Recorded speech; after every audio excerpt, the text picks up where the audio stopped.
Hello and welcome to ERi-TV English News. I'm Miriam Girmay with the latest top stories of the hour. And now to the major headlines. Training to members of the Central Region Administration. World Youth Day observed in Aordat.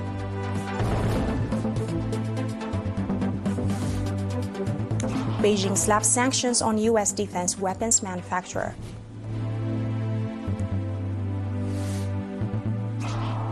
U.S. auto workers target Detroit 3 plants for historic strike.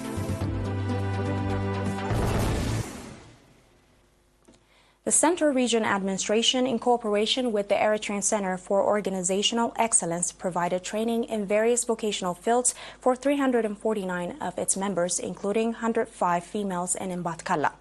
The training included administration and leadership, bookkeeping, time management, service provision, and gardening. Pointing out that the regional administration is providing due attention to the capacity development of staff members, Mr. Takek Elata, head of administration and finance in the region, said that the 4-round training programs organized in cooperation with the Eritrean Center for Organizational Excellence attests to that. Dr. Abel Hattamaram, acting director of the Eritrean Center Organizations Excellence, said that the center will organize similar training programs in the 6 regions of the country. Mr. Zarito Al-Lebrhan, managing director in the region, called on the trainees to apply the training they have received in providing timely and efficient service to the public. The graduation event was attended by Mr. Fisaye Haile, governor of the Central Region, and Mr. Abraham Samara, chairman of the Regional Assembly.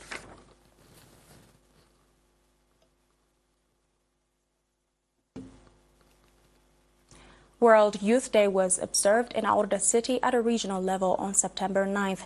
Mr. Marik Oscar Mazing, acting head of the National Union of Eritrean Youth and Students branch in Gashbarka region, said that the union is exerting strong effort to portray the true image of Eritrea and the Eritrean youth at international forum. Mr. Meron Gabrihiwat, head of the union branch in Aorda subzone, on his part, said that sports activities and educational competitions have been conducted in the subzone in which over 3,000 youth took part. Noting on the importance of organizing various activities, Mr. Isaac Taum, administrator of Aorda subzone, expressed readiness of the subzonal administration to stand alongside the union branch in all its activities. At the event, awards have been handed out to winners of various competitions.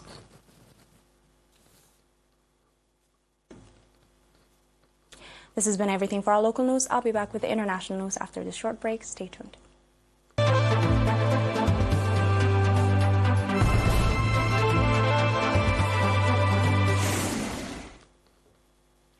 China has announced sanctions against 2 major U.S. arms manufacturers, namely Lockheed Martin and Northrop Grumman, for supplying weapons to the Chinese Taipei.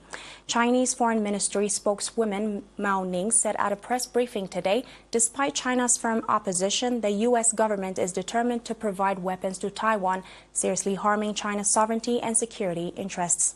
Till recently, the United States have sold $19 billion worth of weapons, munition, and military equipment to Taipei. And according to the anti-foreign sanctions law of the People's Republic of China, China has decided to impose sanctions on the above 2 U.S. military companies. China recognized Taipei as a sovereign part of the country and has repeatedly proposed peaceful means for Taipei's reunification, warning that Beijing was ready to use force to reunite the island with the mainland if necessary.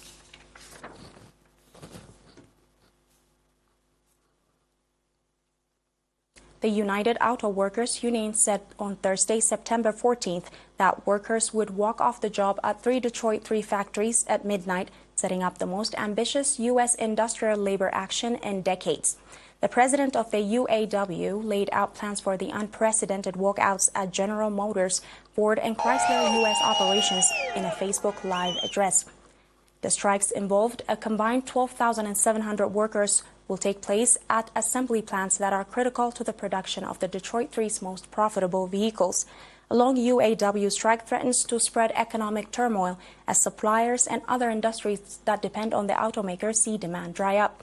A standoff has become a political issue, with President Joe Biden facing re-election next year, prominently calling for a deal.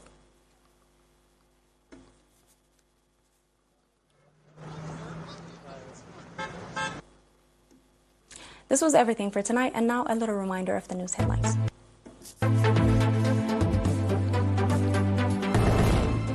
Training to members of the Central Region Administration.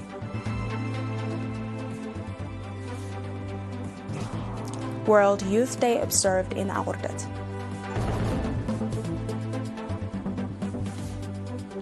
Beijing slaps sanctions on U.S. defense weapons manufacturer.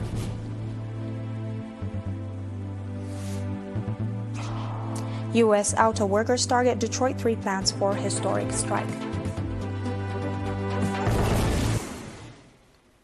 Thank you for watching, dear viewers, and good night.